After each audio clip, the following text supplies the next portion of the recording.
Wakil Ketua Tim Kampanye Nasional TKN Prabowo Gibran, Silvester Matutina mengatakan jika dirinya mendapat informasi akan ada partai di luar Koalisi Indonesia Maju yang akan merapat mendukung pemerintahan Prabowo Gibran. Hal ini disampaikan pada Rabu sore di Jakarta. Silvester menjelaskan dia mendapat informasi adanya beberapa partai yang akan merapat masuk jadi bagian Koalisi Indonesia Maju KIM. Namun Silvester tidak mau merinci partai mana saja yang dimasuk. Alasannya masa konsolidasi partai yang akan merapat ke KIM masih berjalan. Namun ia sempat menyebut salah satu partai yang mendukung pasangan Anies Mohaimin dan salah satu partai yang mendukung Ganjar Mahfud akan merapat bergabung mendukung Prabowo Gibran. Silvester juga menyatakan pintu terbuka lebar jika PDIP ingin bergabung. Walau begitu ia juga menyarankan PDIP bisa tetap menjadi oposisi pemerintah agar dapat menjalankan fungsi sebagai pengawas atau yang mengontrol kebijakan yang dilakukan oleh pemerintah.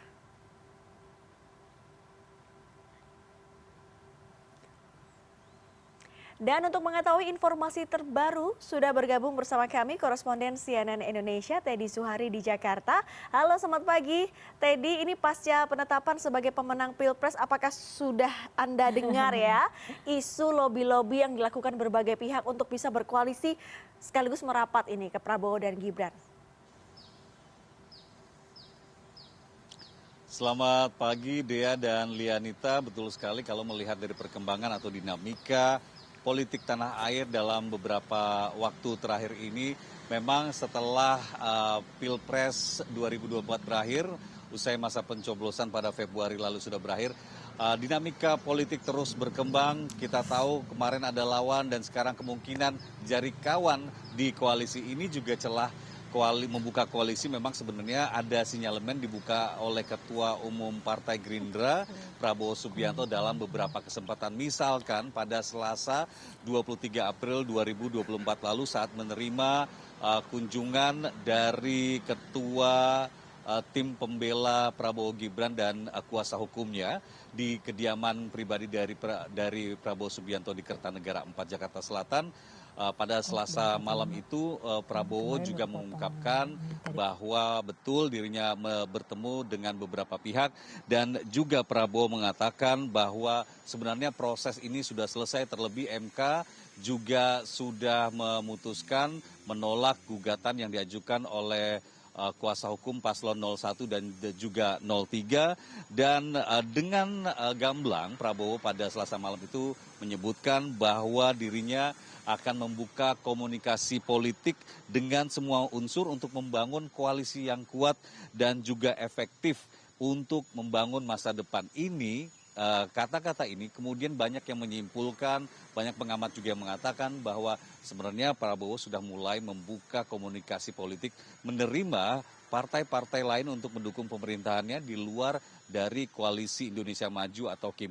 Hal yang sama kemarin kalau kita lihat juga Lianita dan Dea disampaikan langsung oleh Prabowo bersama Gibran usai ditetapkan sebagai presiden dan wakil presiden terpilih di gedung KPU RI Pusat, di mana saat itu juga Prabowo bilang bahwa pertandingan usai, saya dan Gibran akan segera menjabat. Kemudian Prabowo juga mengajak masyarakat untuk bergabung melihat masa depan yang lebih baik.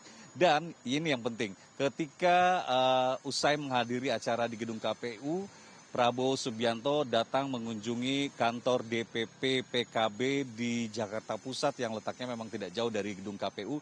Di sini Prabowo bertemu langsung menghadiri undangan dari Ketua Umum PKB Muhaimin Iskandar yang tak lain adalah saingannya dalam Pilpres 2024 kemarin. Kita tahu Anies Baswedan bersama Muhaimin Iskandar adalah paslon dari nomor urut 1 yang juga ikut sebagai peserta dalam Pilpres 2024. Sementara Muhaimin kemarin saat menerima kunjungan dari Prabowo Subianto juga mengatakan bahwa PKB berharap ada kerjasama yang baik ke depannya usai masa Pilpres ini antara PKB dan Gerindra di legislatif dan juga di eksekutif, dan juga kerjasama yang dihasilkan nanti ingin agar orientasi ke depan lebih mementingkan apa yang diinginkan masyarakat di tanah air, dan juga ingin kerjasama yang dibangun ini bisa diartikan bahwa ada sinyalemen untuk mendukung pemerintahan Prabowo Gibran.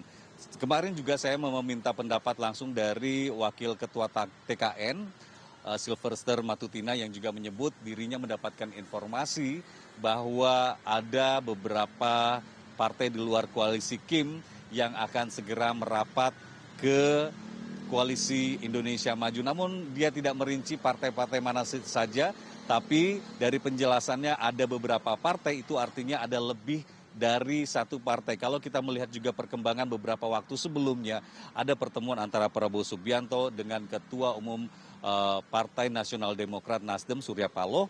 Kemudian juga pernah ada pertemuan usai masa pencoblosan antara Sandiaga Uno bersama Prabowo Subianto di kediaman dari Prabowo Subianto di Jalan Kertanegara. Dan juga yang kemarin, yang terbaru yang sudah saya sampaikan tadi, Muhaimin Iskandar memberikan sinyalemen untuk membuka peluang koalisi bersama Prabowo Gibran di pemerintahan mendatang. Dan kami juga mendapatkan informasi terbaru, Dea dan Lianita, bahwa sore nanti kembali Prabowo Subianto akan melakukan pertemuan dengan Ketua Umum dari Nasdem Surya Paloh di kediamannya di Jalan Kertanegara 4 Jakarta Selatan. Dan informasinya sejauh ini yang saya terima adalah pertemuan itu akan berlangsung pada Kamis sore ini pukul 16 waktu Indonesia Barat. Ini artinya kalau betul terjadi kesepakatan untuk bergabung, maka koalisi Indonesia Maju ini boleh dibilang sebagai partai yang gemuk. Kita tahu saat ini ada 4 partai besar yang tergabung dalam koalisi Indonesia Maju. Ada Gerindra, kemudian juga ada Golkar, Partai Amanat Nasional, Demokrat, dan beberapa partai di luar parlemen atau di luar Senayan yang juga sebelumnya sudah mendukung Prabowo Gibran dalam Pilpres 2024 lalu. Tentu yang juga menarik menjadi perhatian Dea dan Lianita adalah ketika sudah bergabung partai-partai lain ini, maka yang akan dibahas nanti adalah nama-nama kader partai yang akan dititipkan dalam tanda kutip untuk duduk di pemerintahan kabinet Prabowo Gibran. Siapa nama-namanya? Kita akan menunggu perkembangan dinamika politik di tanah air dalam beberapa waktu terakhir ini.